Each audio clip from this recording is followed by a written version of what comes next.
Hey, we are once again coming at you live from the haven of peace, love, and physics. I'm going to show you how to do two more homework problems today. They are going to be numbers 49 and 50. They both deal with an airplane, and that airplane is in level flight in both situations. And so, in number 49, it tells you the mass of the airplane, 8.66 e to the fourth kilograms. The area of one of the wings is 45. The area of the other one of the wings is also 45, which gives you a total area of 90 square meters of wing surface area. Okay, and so with that mass, that area, what it wants to know is, gosh, what is the difference in pressure exerted by the air that is below the wing that then exerts a pressure pushing up, and the pressure that is due to the air above the wing that exerts a pressure pushing down.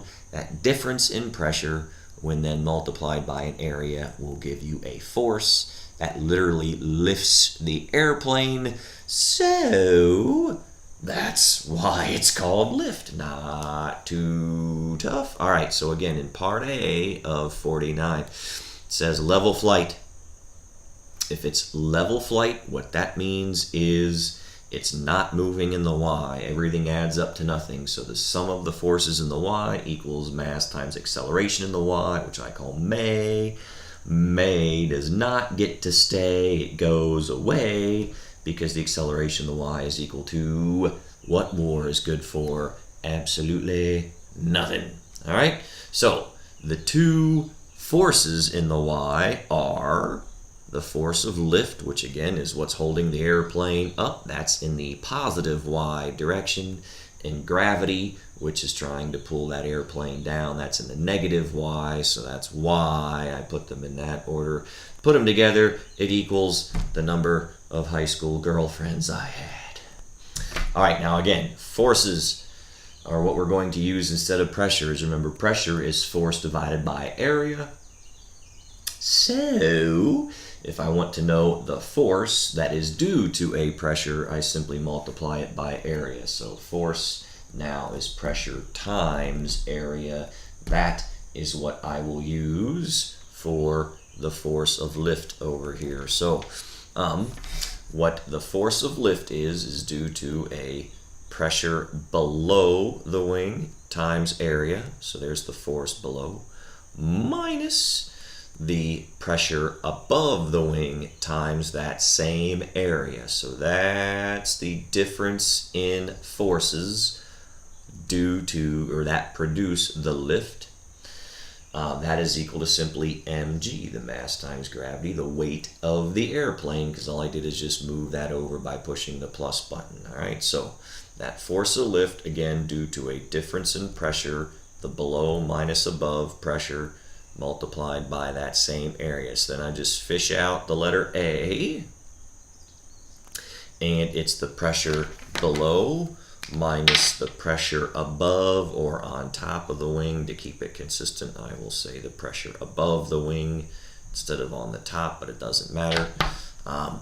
Times that area is equal again to the weight of the airplane.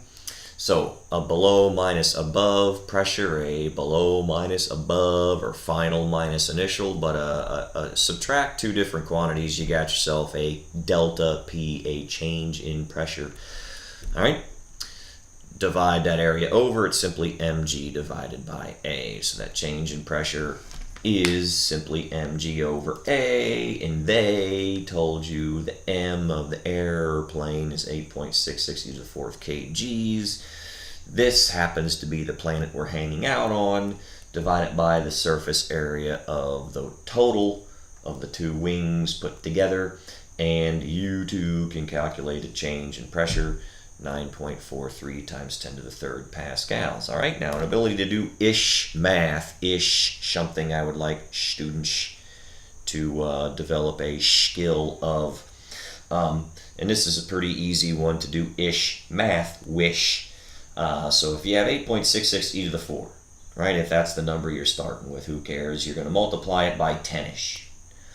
All that does is change that 4 to a 5.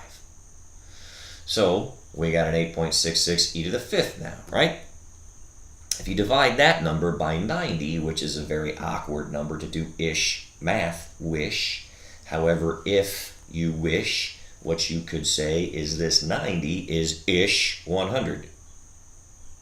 So what that dividing by 100 does is take that 4, which then became a 5, and turn it into a 3.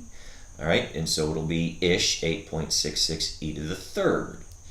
Now, since 90 is a little less than 100, your answer will be a little bigger than 8.66. All right, and so that's where the 9.43 comes from. But times 10 to the 3rd pascals, because that's a kilogram meter per second squared. That's a Newton per square meter. That's the difference in pressure above and below that airplane wing, which then allows it to fly. All right, now the next part of 49 says the velocity of the air on the bottom surface of the wing, the wind speed of the air passing below the wing, 225 meters per second. All right? So, if that's the case, what it's going to ask you then is what is the wind speed of the air that is being pushed or forced to go above the wing. All right? Now remember, Bernoulli's principle says that, hey, moving fluids exert less pressure than non-moving fluids. So if you have a fluid that is in motion, it will exert less pressure than a fluid that is not in motion. And you can also apply that to fluids that are always moving, but if one fluid is moving faster than a different fluid somewhere else, then the fast air fluid will exert less pressure, and less pressure should make sense above the wing because the pressure below the wing is what is holding this airplane up. So just to give you, again, conceptual stuff, the wind speed below the wing ought to be slower than the wind speed above the wing because it's that wind speed that exerts the pressure. All right, now we're going to use Bernoulli's equation here, fluids in motion. This is the pressure below the wing. To that I will add what Bernoulli uses as the kinetic energy of a fluid. All right, in physics 1, kinetic energy was 1/2 mv squared. It's the exact same formula, only the rho instead of an m times the velocity below the wing squared plus the rho gh, the potential energy version of Bernoulli, where it was mgh back in physics 1. It's rho gh on the bottom of the wing, the height of the bottom of the wing relative to some point, usually the ground. That then is equal to the same terms, only referencing above the wing. So the pressure above the wing plus the 1/2 rho v above the wing plus the rho gh, the height of the top surface of the wing relative to the ground. And so that's why you can cancel out the rho gh above with the rho gh below, because the difference in height of the top surface of an airplane wing and the bottom surface of an airplane wing relative to the ground is not that significant. So we can just cancel out the rho GH's in this particular problem. And our goal is the velocity of the air above the wing. So what I will do is I will subtract the pressure above the wing over. And so I now have a pressure on the bottom of the wing minus the pressure above the wing. All right, so that pressure below minus pressure above, again, you don't need to do it that way when you type it, but that pressure below and above is a delta P. It's the exact same quantity we just got in part A that we're going to use in part B. See? All right, so then This 1/2 rho v squared stays the same, and since we're isolating that velocity above, I'm just going to divide by 1/2 a rho. So, oh, and that's the v above squared, right? And to get the v, then what I have to do is simply take the square root of that quantity, and that will be the v above the wing. All right, so now it's time to just put numbers in. That pressure below minus above is the answer we got from our first part of this problem, 9.43 e to the third pascals. That was the answer to part A. Plus 1/2 times the rho v. Now the rho of the fluid an airplane moves through, and the key ingredient of an airplane is air.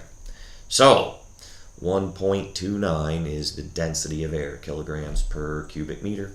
This is the velocity that was given just in this particular problem. 225 meters per second is the wind speed along the bottom surface of the wing. Divide that again by 1/2 rho, so it's 1/2 of the density of air. Again, 1.29 kilograms per cubic meter. Don't forget to square root that whole quantity. And again, when you type it, I recommend typing it all at once. When you push the square root button, the calculator will give you a parenthesis. Open a second parenthesis. Type it exactly the way you see here. And then close the parenthesis, push the divide button, open another parenthesis, type that, and then close 2 parentheses. This final one tells the calculator that you're done taking the square root of something. These 2 parentheses up top tell the calculator that what the numerator of that quantity is, and those 2 parentheses there tell the calculator what the quantity of the denominator is. This then tells the calculator you're done square rooting something. That's the parenthesis the calculator gave you that says we're going to start square rooting something. All right, so anyhow, the velocity above the wing, again, we expect to be bigger than 225, and in fact it is 255 meters per second, which means, hey, the speed of the air above or on the top surface of that wing is greater than the speed of the air underneath or on the bottom surface of the wing, which makes sense because fast air exerts less pressure.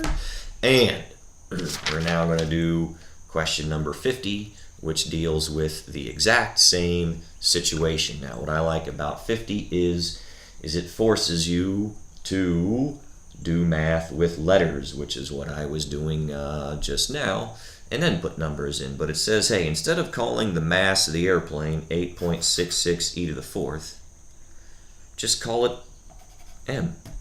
I mean, who cares what the actual mass is? Just call it what it is. Call it m.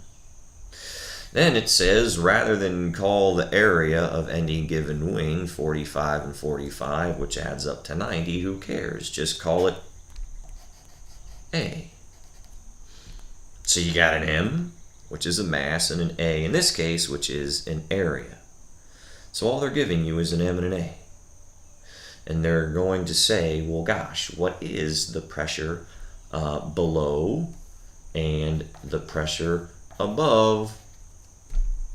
Meaning a pressure on the bottom surface of the wing, the pressure on the top surface of the wing. What is it? Symbolically is what they're saying. Symbolically means don't put any numbers at all in. All right?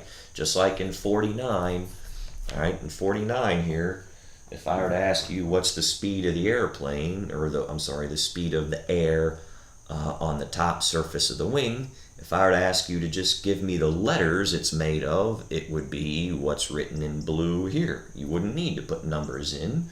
You would just say, well, gosh, it's the difference in pressure plus the 1/2 rho v in the bottom squared divided by half the density. That's what you would say if you were going to solve it symbolically and square root that quantity.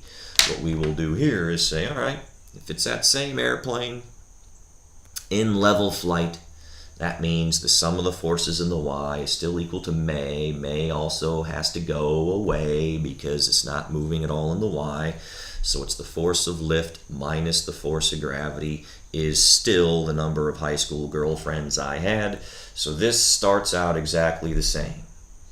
Remember that force of lift is due to a difference in pressure times area. All right, PA, the delta P times A is now equal to mg. Well, what's the change in pressure, the difference in pressure?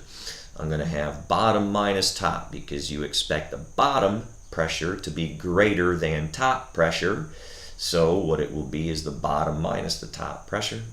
I divided that area over to get me an mg over A. That quantité should look awfully familiar. It's the exact same quantité we used in 49. That's why I'm doing 49 and 50 together. So if it wants to know what the pressure on the top surface of that wing is relative to bottom, what we'll do is we'll just isolate that pressure on the top part of the wing. So I'm going to push the plus button to move that over. I'm going to push the minus button to move that over.